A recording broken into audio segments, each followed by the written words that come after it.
After my husband's funeral, my son kicked me out of the house he never paid for. The words hung in the cold, damp air, each one a tiny, sharp icicle. "Mom, you should go. We we need the house." My own son's words.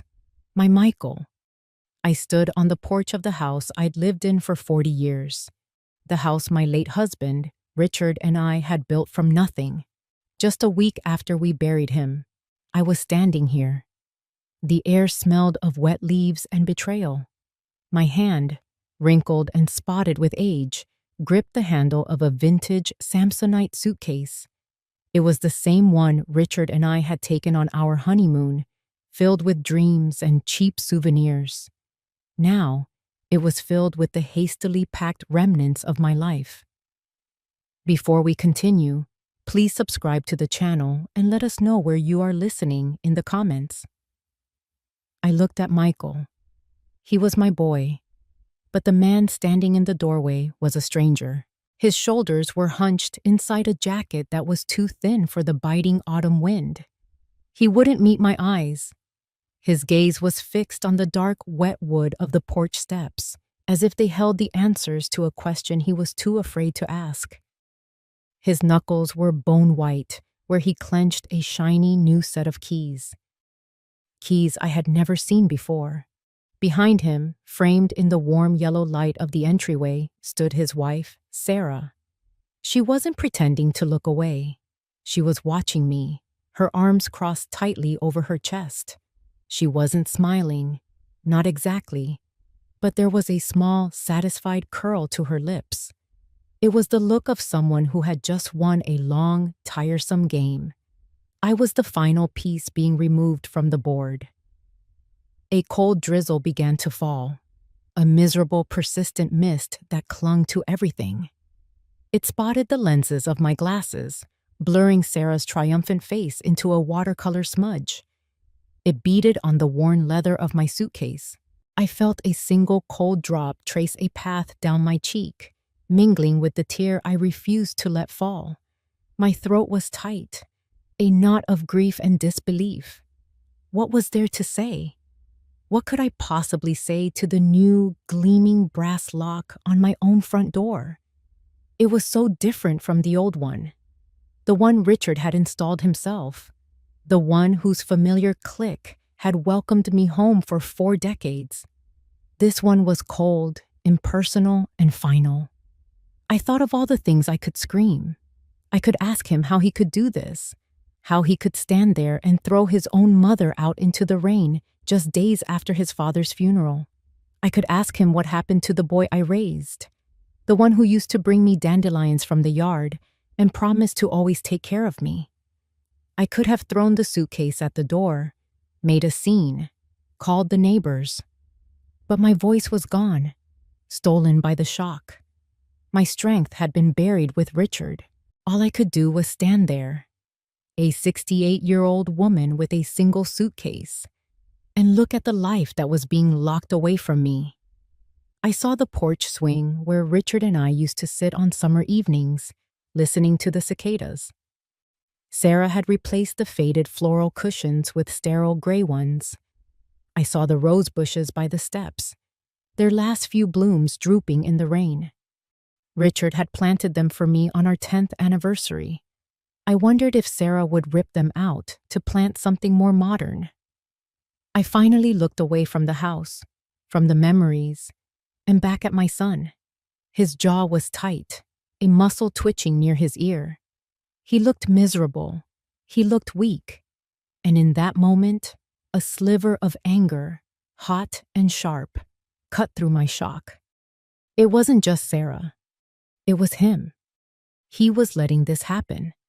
I didn't beg. I didn't cry. Not yet. The tears could wait. They would have plenty of time later, in whatever lonely room I ended up in. I just gave a single, slow nod, a gesture of surrender that felt like it was tearing me apart from the inside. I turned around. My feet felt like they were encased in lead.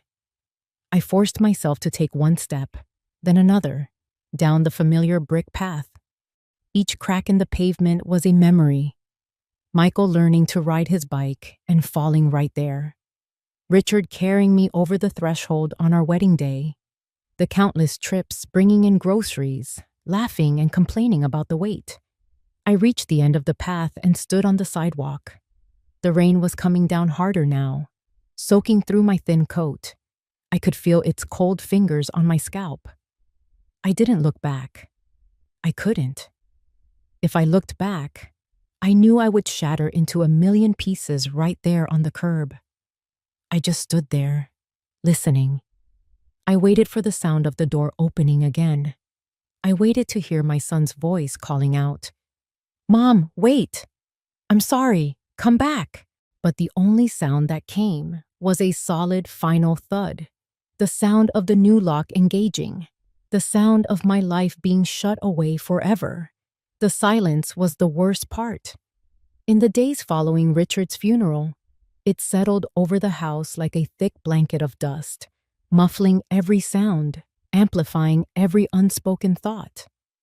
It was a heavy, watchful silence, completely different from the peaceful quiet I had shared with my husband for 40 years. This was the silence of a brewing storm. This was just 3 days before my son, Michael, stood in the doorway and threw me out. That morning, I tried to pretend things were normal. I went into the kitchen, my kitchen, and performed the ritual I'd done every day for decades. I filled my favorite ceramic teapot, the blue one with a tiny chip on the spout that Richard always said gave it character. The familiar weight of it in my hands was one of the few comforting things left. As the water heated, I stared out the window at the gray, unforgiving sky. With the tea tray in hand, I walked into the living room. Weak, watery sunlight struggled through the blinds, illuminating the dust motes dancing in the air. On the coffee table, a large bouquet of white lilies from the funeral was starting to wilt, their proud heads bowing, the edges of their petals turning a sad, papery brown. The scent of their decay filled the room. Michael was there, hidden behind the wall of the morning newspaper. Sarah was curled up on the armchair, the one Richard used to sit in, her face lit by the cold, blue glow of her phone.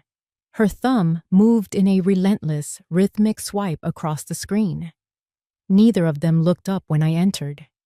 It felt like walking into a room of strangers who happened to be wearing my family's faces. "I made tea," I said, my voice sounding unnaturally loud in the stillness. The newspaper rustled. Michael cleared his throat. "Thanks, Mom," he said from behind the page. His voice was muffled, distant. He asked a question without looking at me, his eyes still fixed on the print. "How are you holding up? Did you get any sleep?" The question was a pebble tossed into a frozen lake. It was the right thing to ask. The words of a caring son, but they were hollow. There was no warmth, no genuine concern. It was a line read from a script. Before I could even form an answer, Sarah spoke up, her voice syrupy sweet, not looking up from her phone. "Oh, Eleanor, you shouldn't be worrying about things like making tea. You just rest. Michael and I will handle everything around the house now." Eleanor. She called me Eleanor, not Mom. It was a small thing, a tiny shift, but it felt like a deliberate push, a redrawing of the lines in our family. She said, "We'll handle everything." But what I heard was, "This isn't your job anymore. This isn't your house anymore." I forced a smile onto my face. It felt brittle, like it might crack. "It's no trouble, dear. I like doing it." I poured a cup and placed it on the small table beside Michael's chair. He just nodded, his attention never leaving the newspaper. It was like a shield he was holding up against me. I sat on the sofa, clutching my own warm mug. The silence descended again, broken only by the faint, rhythmic swish of Sarah's thumb on her phone and the crinkle of Michael turning a page. I looked up at the mantel, at the large wedding photograph of Richard and me. We were so young, laughing into the camera, his arm wrapped securely around my waist. He had a look of pure, unguarded joy on his face. He had always been able to make me laugh. Looking at that photo, a wave of profound loneliness washed over me, so sharp it almost took my breath away. Richard was gone, and in his place were these two silent, distant people. My son, who was hiding from me, and my daughter-in-law, who looked at me with an unreadable coolness in her eyes whenever she thought I wasn't watching. I knew, with a certainty that chilled me to the bone, that something was wrong. This wasn't just grief. Grief was a shared weight. This was something else. This was a secret, an unspoken agenda that hovered in the air between us. I took a sip of my tea, but it couldn't warm the cold dread that was slowly spreading through my veins. The wilting lilies seemed to mock me from the coffee table. Their time was over, and a terrifying, sinking feeling told me that mine was too. The afternoon light was weak and gray, doing little to warm the living room. I was folding laundry on the sofa, the scent of fresh linen, a small ordinary comfort in a house that no longer felt like my own. I was trying to create a sense of purpose, to hold on to the simple routines that had structured my life for so long. It was a losing battle. The front door opened and closed, and I looked up to see Sarah walking in. She was not alone. A woman I'd never seen before, dressed in a sharp blazer and carrying a large portfolio, followed her in. The woman's eyes swept across the room, analytical and critical, as if she were assessing a patient for signs of a terminal illness. "Eleanor," Sarah said, her voice bright and businesslike. "This is Catherine. She's an interior decorator. She's going to help us freshen things up around here." Freshen things up. The word sounded like a threat. I glanced over at the corner of the room, where Michael was sitting at a small desk, his back mostly to us. He was staring intently at his laptop screen, his shoulders hunched. He didn't turn around, didn't acknowledge the introduction. He was trying to make himself invisible, a ghost in his own family's drama. I gave the decorator a tight, polite nod. "It's nice to meet you." Catherine, the decorator, walked to the center of the room, her heels clicking softly on the hardwood floor. Sarah followed, a clipboard in her hand. They began to murmur to each other, pointing at the curtains, the rug, the wallpaper. I felt a cold knot form in my stomach. I was an intruder, listening in on the plans for a life that didn't include me. I went back to folding, my movements stiff and robotic. Then Sarah's voice cut through the air, clear and decisive. "And this," she said, gesturing towards the corner by the fireplace. "This can definitely go." I followed her gesture, my breath caught in my throat. She was pointing at Richard's rocking chair. It wasn't just a chair. It was a landmark of our life together. It was made of dark, solid oak, the wood worn smooth and shiny over the years from the touch of our hands. It was where Richard sat every single evening to read the paper. It was where he rocked Michael to sleep as a baby, humming off-key lullabies. It was where I sat, wrapped in a blanket, on the night he passed away, rocking back and forth until the sun came up. The chair held 40 years of our history in its very grain. "What do you mean, go?" I asked it, my voice barely a whisper. Sarah turned to me, her smile patient, as if explaining something to a child. "We're just going to move it to storage, Eleanor. It's a bit old-fashioned, don't you think? It doesn't really fit the clean, modern aesthetic we're going for." "Old-fashioned?" I repeated, standing up. The laundry tumbled from my lap onto the floor. "Richard loved that chair." "I know, and that's sweet," she said, her tone dismissive. "But times change. We need to look to the future." She turned back to the decorator. "We can replace it with a nice minimalist armchair, something in a light gray, perhaps." My eyes shot to Michael. This was it. This was the moment. He had to say something. He had to defend his father's memory, our memory. I stared at the back of his head, willing him to turn around, to speak up, to be my son.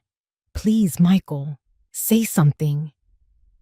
The silence stretched, thick and suffocating.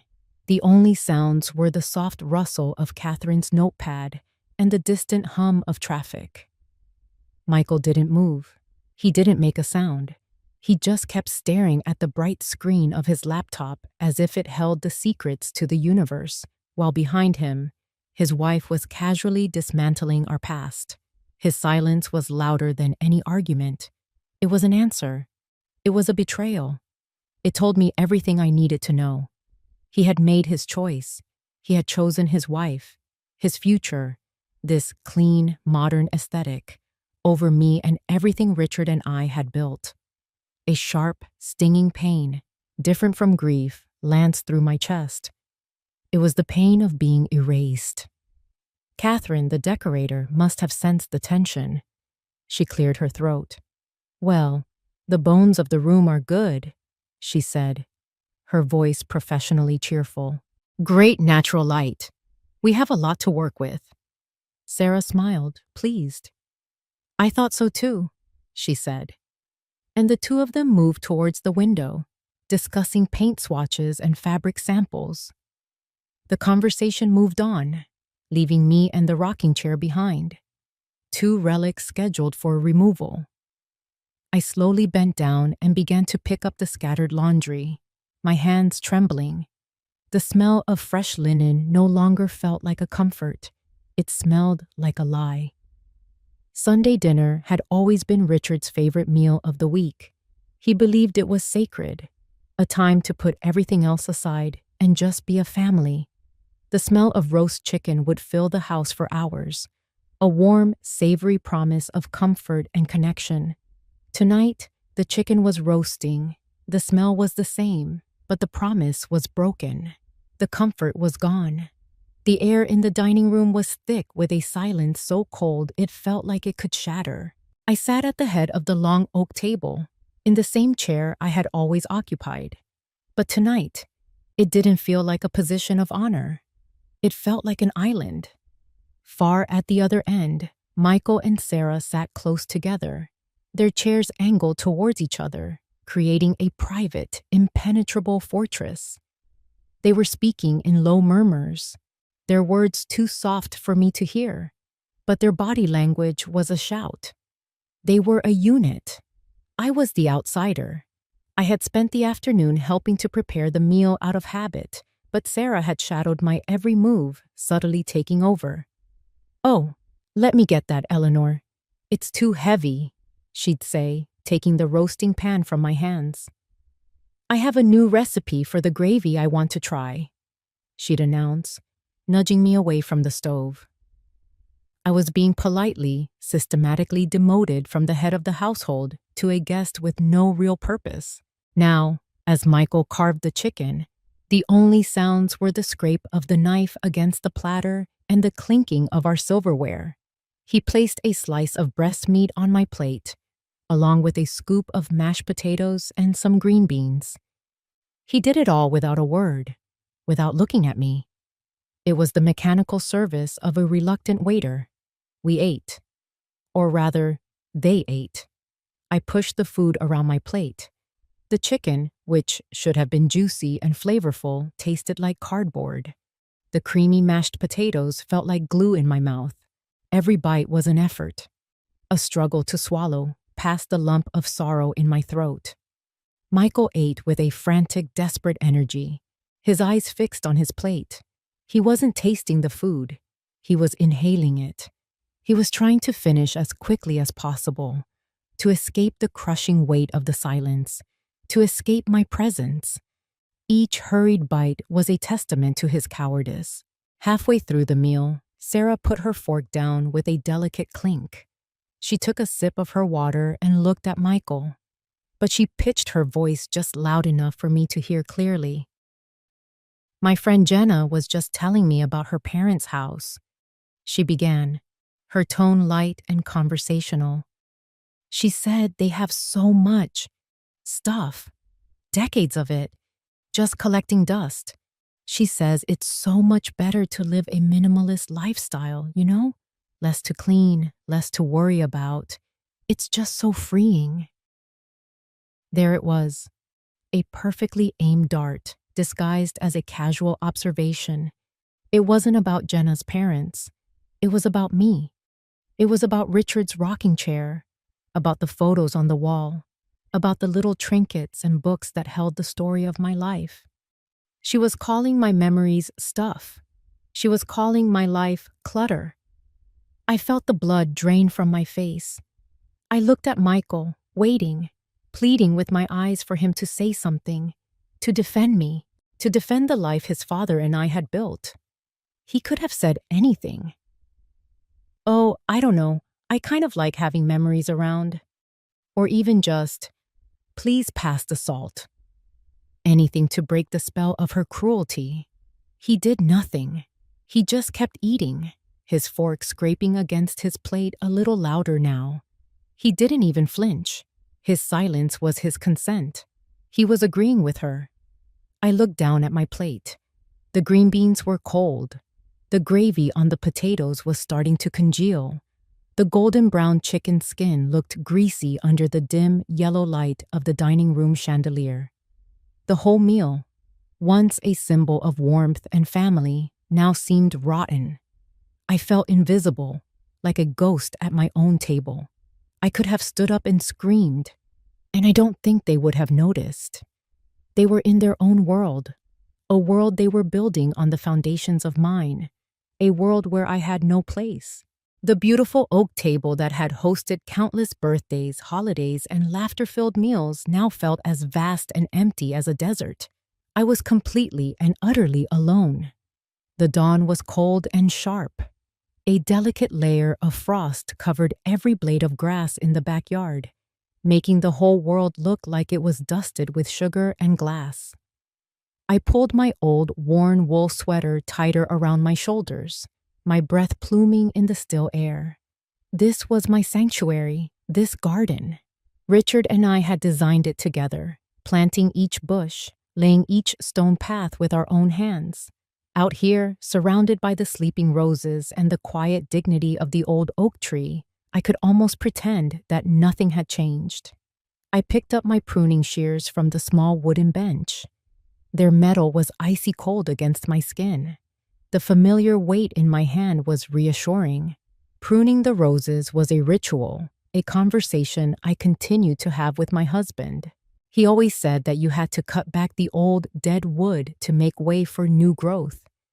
A metaphor for life, he'd call it, with a wink.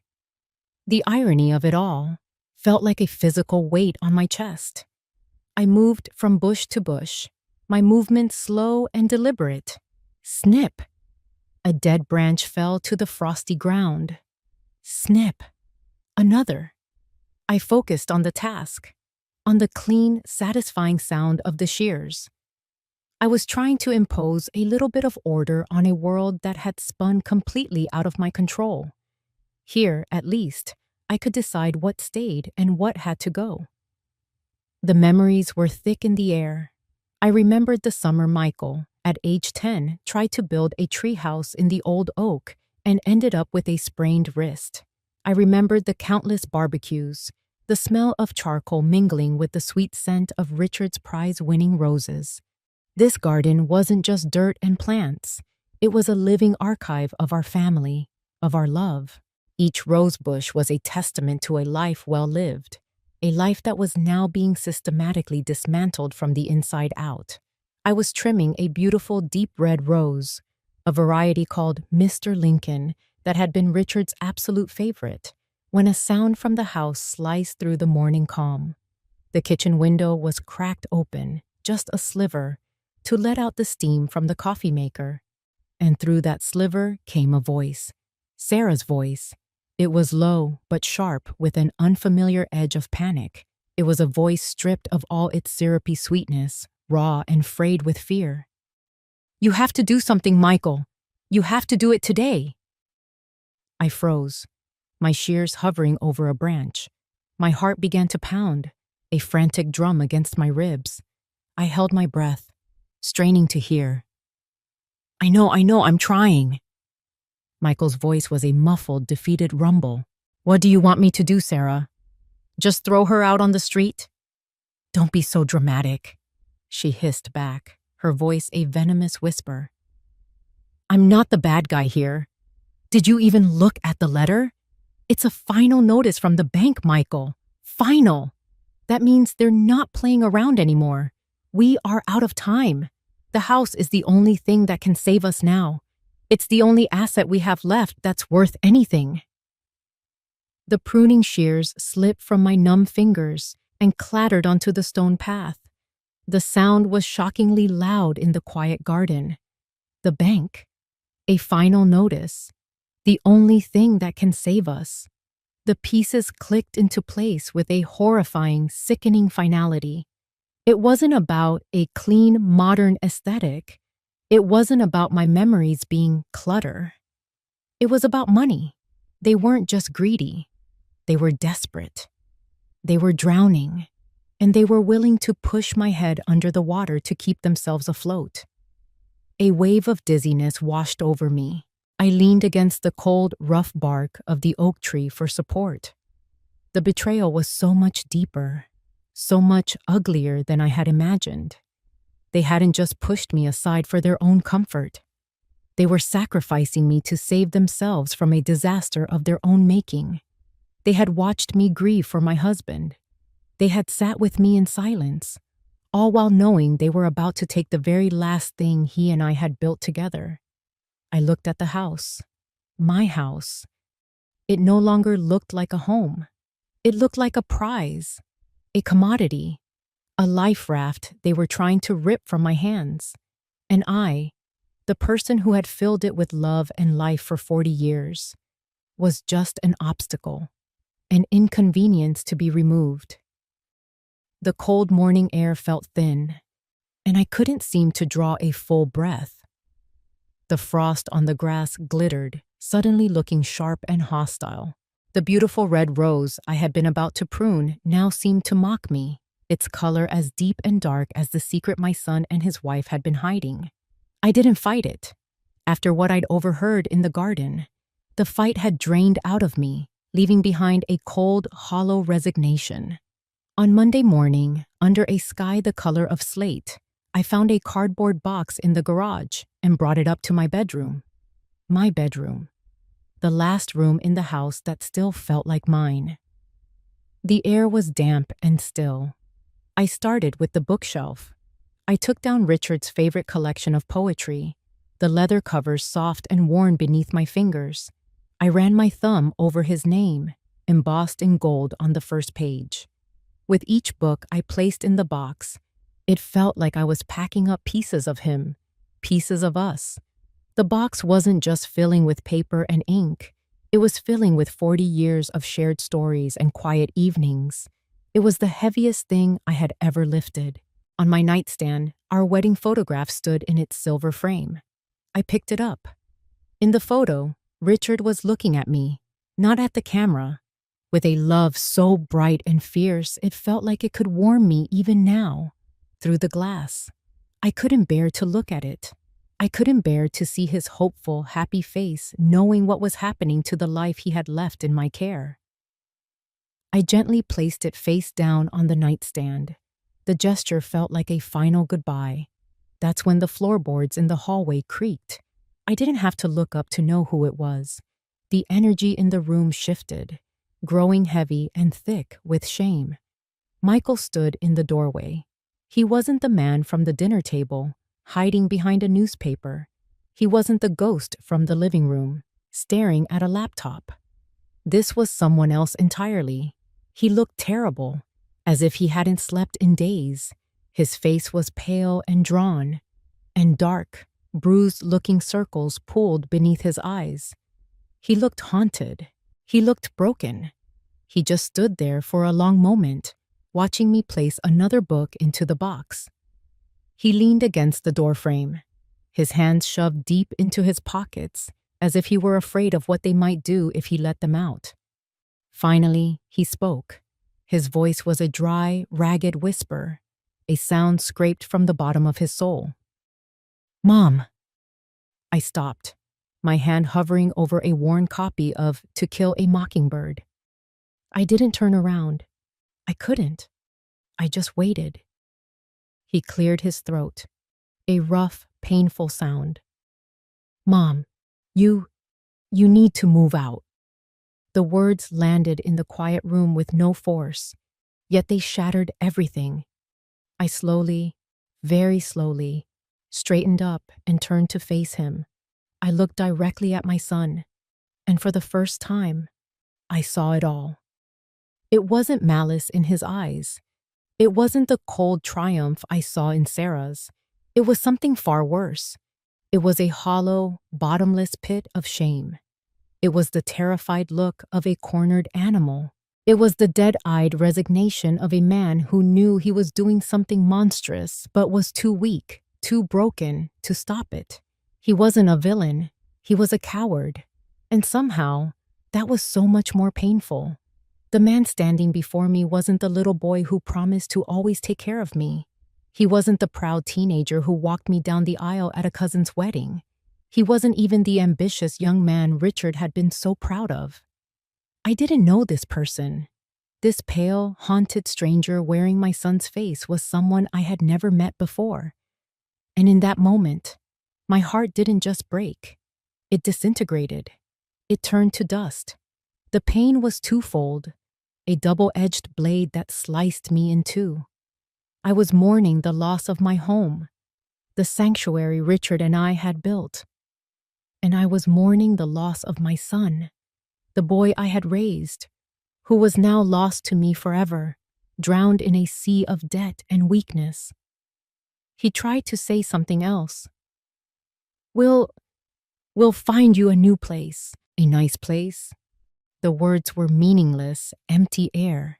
He was offering me a bandage for a mortal wound. I didn't answer. I couldn't. My voice was a prisoner in my own throat. I just stared at him, at this stranger who had stolen my son. I watched the shame flicker in his eyes, watched his jaw clench, watched the unbearable weight of his own actions crush him right there in the doorway of my room. He couldn't hold my gaze. He looked away first, his eyes darting to the floor, to the wall, anywhere but at the wreckage he had created. He mumbled something else, an apology or an excuse, I don't know which. Then he turned and walked away, his footsteps heavy and defeated on the old wooden floors. I stood alone in the silence, the half-packed box at my feet, the ghost of my husband all around me, and a hole in my heart so vast and so cold that I knew, with absolute certainty, it would never be filled again. The key felt cold and foreign in my hand. It unlocked the door to apartment 2B. The apartment didn't smell like home. It didn't smell like fresh-cut grass or Richard's coffee or the lemon polish I used on the oak furniture. It smelled of industrial cleaner and stale recycled air. It smelled of nothing. The door clicked shut behind me, the sound echoing in the empty space. I was surrounded by boxes, cardboard boxes of all sizes, stacked against beige walls, each one marked in Michael's hurried scrawl. Kitchen, bedroom, books. They looked like tombstones in a sterile, lifeless cemetery. This was it. This was my new life, packed into squares of corrugated paper. I walked to the center of the living room. It was small, a pale imitation of the one I had left. A large window looked out, not onto a garden of rose bushes, but onto a sprawling parking lot dotted with sensible sedans just like mine. Beyond that, another building identical to this one stared back at me.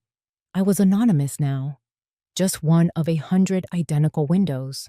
For a long time, I just stood there, my purse still slung over my shoulder, the cold key still clutched in my fist.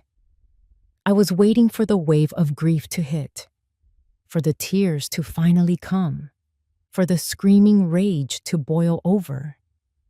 But nothing happened. I felt hollowed out. a fragile shell with nothing inside.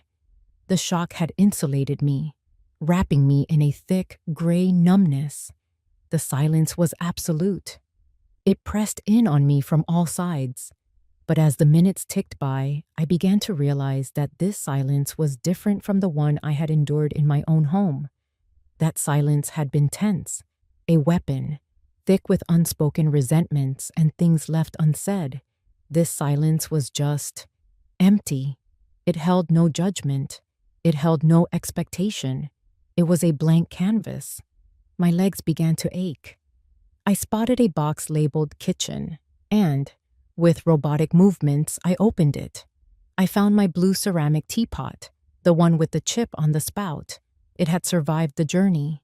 I found the box of Earl Grey tea bags and a single mug. I filled the pot with water from the strange, unfamiliar tap and set it on the strange, unfamiliar stove. While the water heated, I sat on a sturdy-looking box marked linens.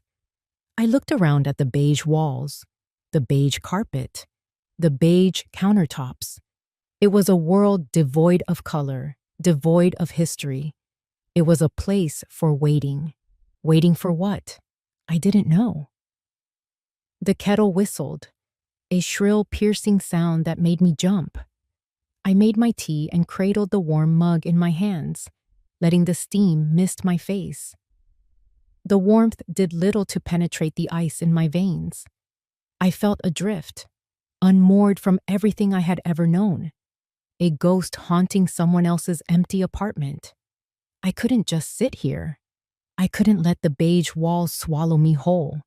I needed to do something, anything, to feel real again. My eyes landed on the box I was sitting on. Linens. With a sigh, I put my mug down and sliced the packing tape with my house key. I folded back the cardboard flaps. On top, nestled in tissue paper, was the old knitted Afghan Richard's mother had made for us as a wedding gift. It was a riot of color, deep blues, warm golds, and rich forest greens. I lifted it from the box. It was heavy, substantial. It smelled faintly of cedar from the chest it was always stored in. It smelled like home, like real home. My hands were trembling as I unfolded it. I wrapped it around my shoulders, the familiar weight of it a sudden grounding pressure. I pulled the soft, thick wool up to my chin and closed my eyes. And that's when it happened. A single, shuddering breath escaped my lips. A breath I didn't realize I had been holding for days, for weeks. I breathed in again, deeply, filling my lungs with the stale, recycled air of the apartment. But this time, it didn't feel so suffocating. The silence in the room hadn't changed, but my perception of it had. It was no longer the silence of emptiness. It was the silence of solitude. It was the silence of peace. There were no footsteps to listen for, no passive-aggressive comments to brace for, no heavy sighs of disappointment from across the room. No one was watching me. No one was judging me. For the first time since Richard died, I wasn't waiting for the other shoe to drop. The tears finally came then. Not the hot, angry tears of betrayal, but quiet, salty tears of profound, aching loneliness. They streamed down my face, soaking into the collar of my shirt. But as I sat there, wrapped in a blanket of memories, a tiny, fragile thought pushed its way through the grief. I could survive this.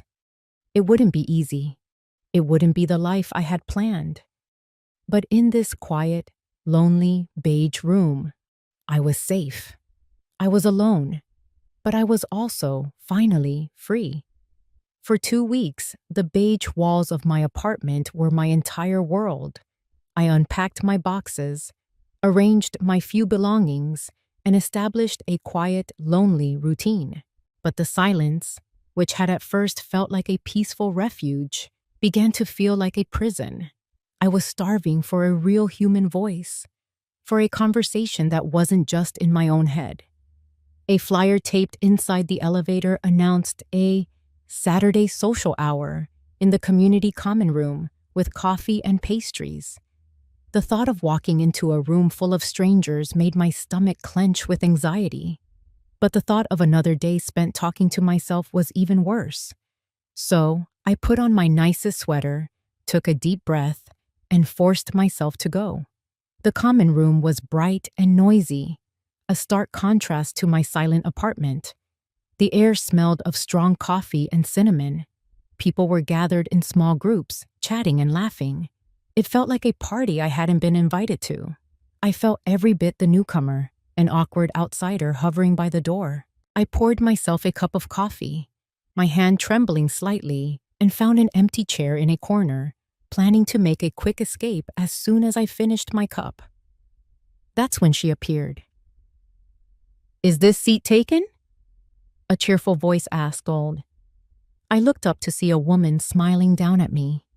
She was younger than most of the residents, probably in her early 50s, with a stylish haircut and a bright, energetic aura. "No, please," I managed to say. "I'm Brenda," she said, sitting down with a plate holding a large cinnamon roll. "I haven't seen you around before. You must be new." Her smile was dazzling. One of those perfect, toothy smiles you see in toothpaste commercials. It was almost too bright. "Eleanor," I said. "Yes, I just moved in a couple of weeks ago." "Well, welcome to the madhouse," she laughed. "It's a good group here mostly. You just have to avoid George when he starts talking politics." She leaned in conspiratorially. "So what brings you to our humble abode?" There was something about her, an easy, disarming warmth that made it feel safe to talk. I hadn't intended to say anything, but the words just started to tumble out. I gave her the short version, of course. I told her my husband had recently passed away, and that I decided to downsize, to move somewhere smaller and easier to manage. I left out the part about the new lock on the door and the suitcase in the rain. Brenda listened with an expression of intense, focused empathy. She nodded in all the right places, her brow furrowed with concern. She even reached out and gave my hand a comforting squeeze. "Oh, you poor thing," she said when I finished. "To lose your husband and then have to go through the stress of a move all at once. That's just awful. You are one strong woman." No one had called me strong. I felt like the weakest person on earth. Hearing her say it made a lump form in my throat. "It hasn't been easy," I admitted, my voice thick. "I can only imagine," she said, her voice soft. "Family is so important at a time like this. I hope your children have been a good support for you." And that was all it took. The dam broke. I told her everything. I told her about Michael and Sarah, about the rocking chair, about the dinner, about the final soul-crushing conversation in my bedroom. The story poured out of me in a torrent of whispered, painful words. I couldn't stop it. Brenda never interrupted. She just listened, her eyes full of what looked like genuine compassion. When I finally fell silent, exhausted and a little horrified at how much I had revealed to a perfect stranger, she shook her head slowly. "Oh, Eleanor," she sighed. "That's a tough situation. A really tough one." She paused, choosing her words carefully. "You know, sometimes when people are grieving, and when there's money and property involved, things get messy. People say and do things they don't mean. They get scared." She leaned closer. "I'm sure your son loves you very much. He's probably just in over his head. And his wife. Well, sometimes we women can get a little carried away when we're trying to build a nest." She smiled a little, as if sharing a secret between us. "But you can't throw away a lifetime of love over one terrible mistake. At the end of the day, family is all we have. It's the only thing that really matters. Maybe it's all just water under the bridge, you know?" Water under the bridge. The phrase sounded so simple, so reasonable. Her words were like a soothing balm on a raw wound. She wasn't taking sides. She was offering understanding. She was offering hope. For the first time in weeks, I felt a flicker of warmth spread through my chest. Maybe she was right. Maybe Michael was just scared. Maybe it was all a horrible, grief-fueled misunderstanding. The thought was intoxicating. As I left the common room a little while later, my empty coffee cup in hand, I felt lighter than I had in ages. I felt seen. I felt understood. Brenda had given me a gift. The possibility of a different story. One where I wasn't a victim, but a mother who could choose to forgive.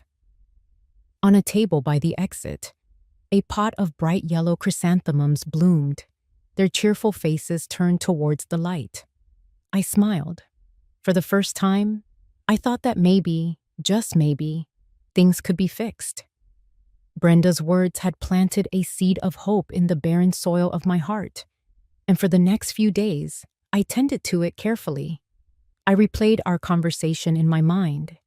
People do things they don't mean. He's probably just in over his head. Water under the bridge. The phrases became a mantra, a fragile shield against the cold reality of my situation. For the first time, I allowed myself to believe that this nightmare might have an end, that my family wasn't lost to me forever. So when the knock came on my apartment door that afternoon, I wasn't filled with the usual dread. I felt a flicker of nervous anticipation. I opened the door, and there they were, Michael and Sarah. They looked completely different. The tension was gone from Michael's shoulders. The smug superiority was gone from Sarah's face. They looked tired, yes, but also remorseful. Michael was holding a bakery box, the kind they use for pies, and Sarah was holding a bouquet of bright yellow chrysanthemums, just like the ones I'd seen in the common room. The gesture was so on the nose, it should have been a red flag, but I was too blinded by hope to see it. "Mom," Michael said, his voice soft. Can we come in for a minute?" "Of course," I said, stepping back to let them pass. They entered the small apartment, looking around as if seeing it for the first time. "It's cozy," Sarah said, placing the flowers on my small kitchen counter. She managed to make the word sound like an insult. "We brought you a pie," Michael said, setting the box on my tiny dining table. "Apple. I remember it was always your favorite." He remembered. A small, simple detail, but it felt monumental. My heart swelled. Brenda was right. He did love me. He did remember. "Thank you, Michael. That's very thoughtful," I said, my voice genuine. They sat on my small sofa, perched awkwardly on the edge of the cushions. I sat in the armchair opposite them. For a moment, we were all silent. Michael broke it first. He leaned forward, his hands clasped between his knees, and he finally looked me in the eye. "Mom, we're so sorry," he said, his voice thick with emotion. "We've been acting like monsters. I haven't been myself since Dad died. Grief does crazy things to people. I let things get out of hand. I let Sarah..." He glanced at his wife. Sarah picked up her cue perfectly. "I've been terrible, Eleanor. Truly. I was so worried about Michael, so wrapped up in everything. I wasn't thinking clearly. The things I said, the way I acted. There's no excuse. We miss you. The house isn't the same without you." It was everything I had been secretly hoping to hear. Every word was a soothing balm on my bruised heart. I wanted to believe them so desperately that I didn't question a thing. I just nodded, my eyes filling with tears of relief. "We want to make it right," Michael continued, pressing his advantage.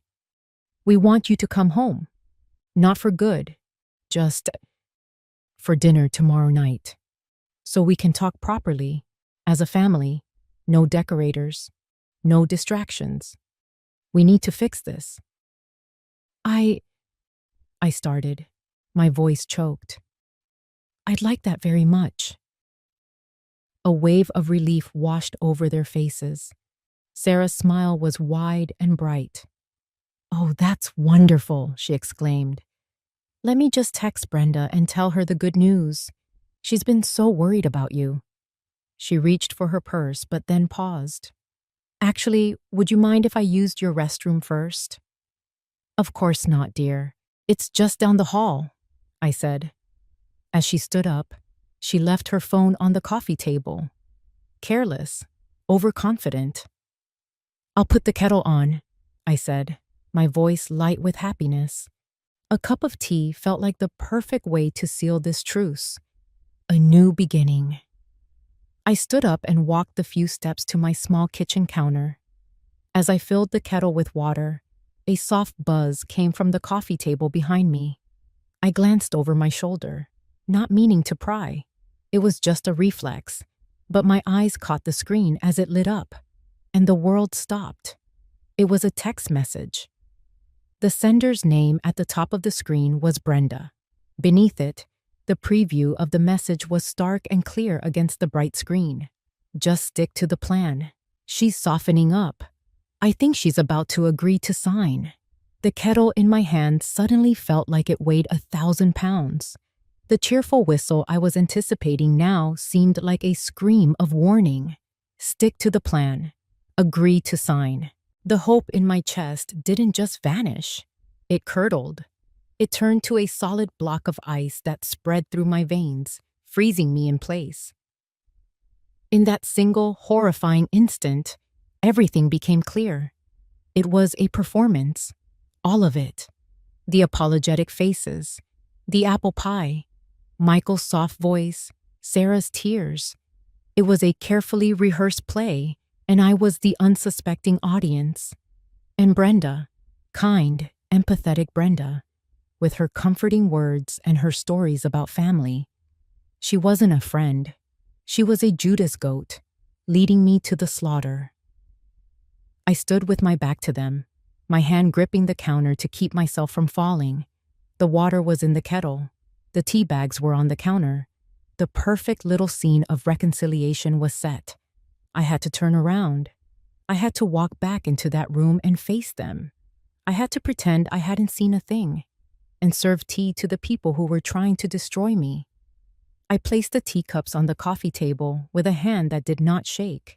The clink of ceramic against wood was the only sound in the room. Inside, my heart was a frozen, jagged stone.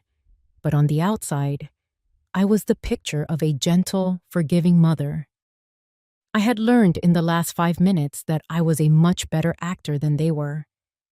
I sat back down in my armchair, the one opposite the sofa where they sat, a matched set of predators waiting for their prey to walk into the trap. I picked up my own teacup, letting the warmth seep into my cold fingers. I met their expectant gazes with a soft, placid smile. The ball was in their court. So, I said, my voice even, it was good of you to come. Michael took the opening, leaning forward earnestly. Of course, Mom. We had to. We couldn't let things stay the way they were. This whole thing, it's been a nightmare. A nightmare, I repeated softly, taking a sip of tea. The word tasted like ash in my mouth.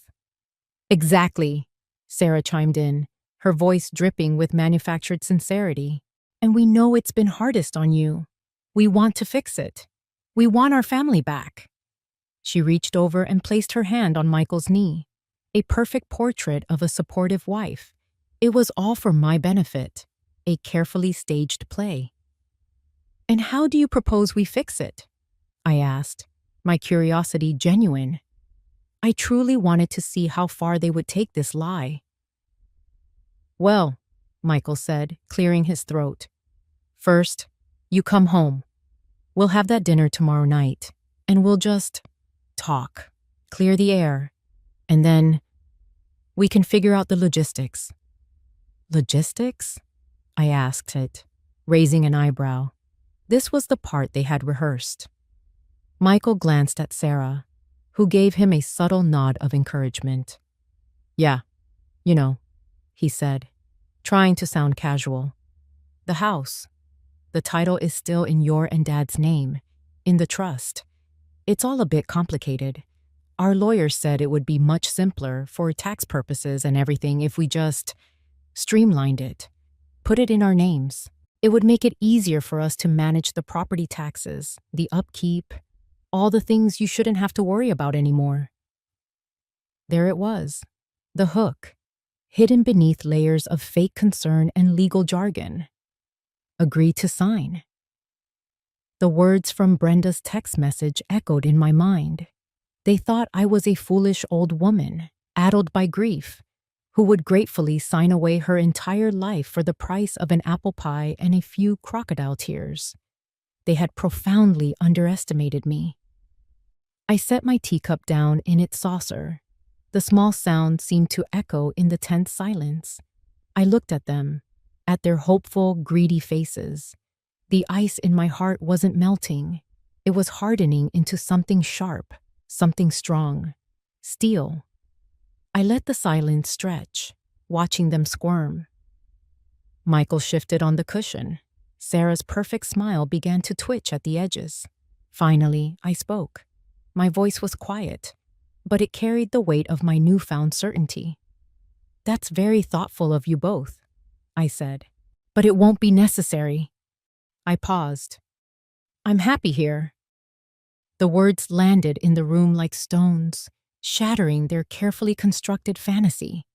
Michael's face fell, confusion warring with frustration. Sarah's mask of sweetness dissolved completely, replaced by a flash of raw, unfiltered anger. What? Michael stammered. What do you mean, you're happy here? Mom, this is a tiny apartment. Your whole life is in that house. My life is right here, I said, gesturing vaguely to the room around me. It's quiet. It's peaceful. It's mine. The frustration won. Michael's face flushed a dark, ugly red. He shot to his feet, his own teacup rattling on the table. Happy here? He spat, his voice rising. After everything we've done to try and make this right? After we came here to apologize? How can you be so selfish? Selfish. The accusation hung in the air, vibrating with his rage. A week ago, that word would have destroyed me. It would have sent me spiraling into guilt and self-doubt. But now, it was just a word, a hollow, meaningless sound. Because now, I knew the truth. I didn't raise my voice. I didn't stand up. I didn't even flinch. I just looked up at my furious, flustered son, this stranger who was shouting at me, and I felt a profound, chilling sense of pity. I held his gaze, my own calm and unwavering. I let the silence after his outburst settle, letting his accusation hang in the air like a foul smell. Then I asked a simple question, my voice as soft and as sharp as a shard of ice. Selfishness, I said slowly, is when a person thinks only of themselves, no matter the cost to others. Isn't that right, Michael? The color drained from his face as if a plug had been pulled. His mouth opened, then closed again. He had no answer. Sarah stared at me, her eyes wide with shock and dawning horror, finally understanding that the game was over and they had lost. The teacup sat on the table between us, cold and forgotten. The silence that followed was absolute, and in it, for the first time in a very long time, I was the one in control. Mr. Hayes's office was a time capsule. It was filled with the scent of old books, lemon polish, and the quiet dignity of the law. The walls were lined with leather-bound volumes that looked as old as the state itself. Mr. Hayes had been our family lawyer for 30 years. He had drawn up the original trust for the house with Richard, celebrated with us when we paid off the mortgage, and just a few weeks ago, he had handled Richard's will with gentle, somber professionalism. He looked at me over the top of his spectacles, his expression a mixture of concern and confusion. Eleanor, he said, his voice calm and measured. Are you absolutely certain about this? This is an irrevocable step. Once you sign these papers, there's no going back. I looked at the stack of documents neatly arranged on the polished mahogany of his desk. They were thick and important looking, filled with dense legal language, but their meaning was simple. They were my declaration of independence. I am more certain of this, Arthur, than I have been of anything in a very long time, I said. My voice didn't waver. The woman who had trembled on her own porch, who had cried in a sterile apartment, was gone. In her place was someone I was just getting to know, someone made of sterner stuff. He sighed, a soft, weary sound. I understand you're hurt. What your son and his wife have done is unconscionable. But to give away the house entirely? It's the sum total of your and Richard's life's work. It's your legacy. No, I corrected him gently. My legacy is not a building of wood and brick. Richard and I thought it was, but we were wrong. I leaned forward slightly. My legacy is how I choose to live the rest of my life. And I choose not to live it as a victim. I choose not to let my home, our home, become a monument to their greed and my sorrow. I pointed to the main document, the deed of gift. That is why the clause is so important to me. Mr. Hayes picked up the paper, reading the specific clause again, as if to be sure. The installation of a permanent brass plaque, measuring no less than 8 by 10 inches on the front of the house, bearing the name, The Haven Project. He looked at me. It's an unusual request, Eleanor. It's a necessary one, I said. I don't want this to be a quiet transaction. I want the truth to have a voice. Every time someone walks down that street, every time a neighbor drives by, every single time Michael and Sarah pass that house, I want them to see that sign. I want them to be reminded of what they did. And I want them to know that something good came from it. Not for them, for people like me, people who have been cast aside. That sign isn't for revenge, Arthur. It's for justice. He studied my face for a long moment, and whatever he was looking for, he must have found it. He gave a slow, decisive nod. Very well. He pushed the papers towards me. First, the deed of gift. I picked up the heavy fountain pen he offered. The nib scratched softly against the thick, creamy paper as I signed my name. Eleanor Vance. It looked strong. It looked final. Next, he produced the amendment to my will. It was a simple document. It stated that all my remaining personal assets, my savings, my car, the contents of my apartment, were to be left to a charity for animal welfare, a cause Richard had always supported. All except for one item. And for my son, Michael Vance. Mr. Hayes read aloud. I leave the family photo album currently in my possession in the hopes that it will remind him of what he once had. That was it. I wasn't leaving him with nothing. I was leaving him with everything. I was leaving him with the tangible proof of the family he had shattered, the love he had thrown away. I was leaving him with the memories he had decided were less valuable than a piece of property. It was a far heavier burden than any amount of money. I signed that document too. My hand was steady.